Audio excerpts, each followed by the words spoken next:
If you're looking for a loan, interested in buying a property, there's 5 questions you need to ask your lender, and here's what they are.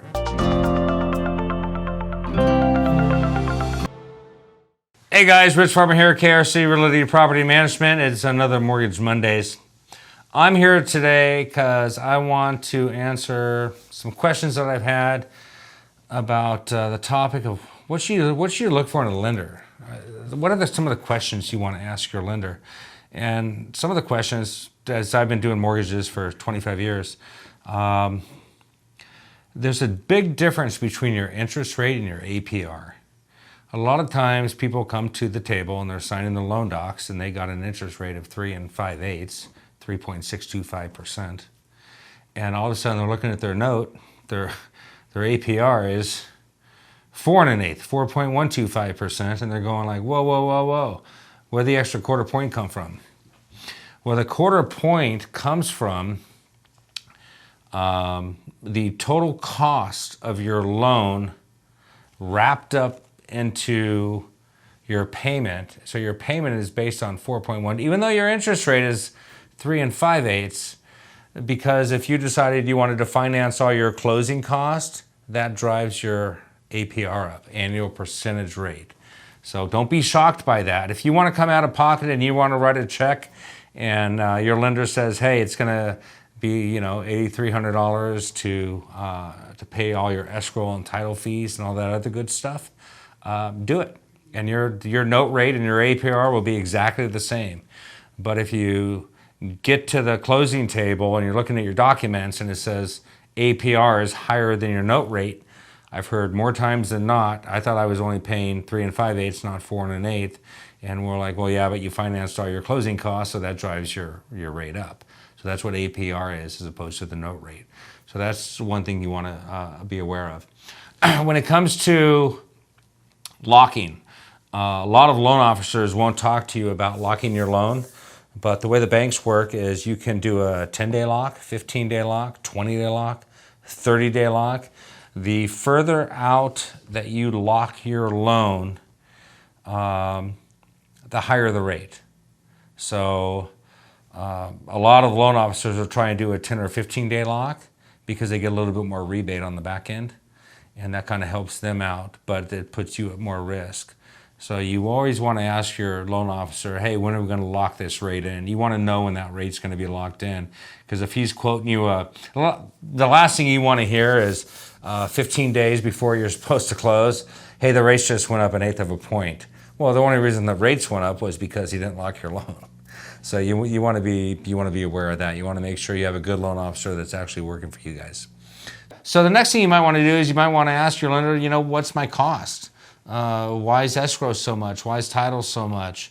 What are these pads for? So a lot of times an escrow company, they'll assume that you're going to close on a certain date, but one of the things they'll do is they'll pad for another week or 2 weeks. So they might collect an extra 8 to 10 days worth of interest in case you close late, but you get that money back. So be sure when you're at the closing table, you're taking a look at your final HUD, or your estimated HUD. I guess at that point, the final HUD comes in the mail with a check. But you want to take a look at your estimated HUD statement to make sure that you're asking the right questions and really find out what your costs are, because there could be junk fees in there and no one wants to pay junk fees, and that's definitely not something we would ever want you to do as well. Next question I would have is, do I have a prepay? What's a prepay? Well, if you do a 3-1, 5-1 ARM, you might not be able to pay that off for the first 2 years. So a lot of times what the banks will do, they'll give you a really great rate on a 3-1, 5-1, 7-1 ARM, which means it's locked in for 3-1 for 3 years, 5 years, or 7 years, and then it adjusts after that. But if let's say rates come screaming down even better than where we are today, and they want to, and not they, if you want to refinance into a fixed rate loan, the bank's going to go, well, yeah, you're only 1.5 years into a 3-year loan, or 1.5 years into a 5-year loan, and we have a 2-year prepay. So you're going to have to pay a percentage of your loan amount, typically a 1% fee, and that's going to cost you to buy yourself out of that loan. and those are never fun. So you always want to know if you're doing an ARM loan, if there's a prepay on that, all right? There's nothing wrong with prepays if you plan on staying in it for the term of the loan. But if you plan on getting out of it right away, it's going to hit you in the wallet. Next question I would have if I were talking to my loan officer, I'd want to find out, just ask them, say, what's the underwriting times? Some banks depend on how busy they are. You fill out a loan application, you give it to your loan officer, he gives it to the bank who goes to an underwriter. That underwriter, there could be 20 files before yours on top of her desk, and they might be 48 to 72 or even longer time frames. Hopefully they can get to it within 24 hours. 24 to 48 is good, because once they do that, then they can let you know whether your loan is approved, suspended, or denied, and you can get additional conditions if needed. You always want to make sure that they can get to it in a timely manner. When the loan business was really busy back in 2007, 2008, and even since then, I've seen underwriting timelines at 3, 4, or 5 days.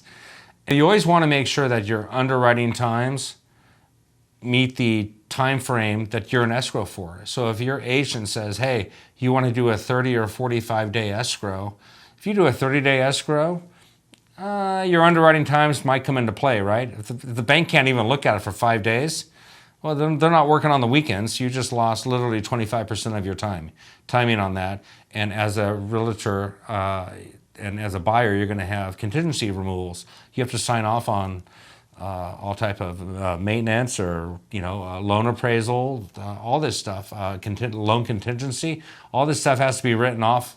You have to sign off on that stuff within a certain time period. So you want to make sure that the underwriting timelines are good with the bank that you're going with.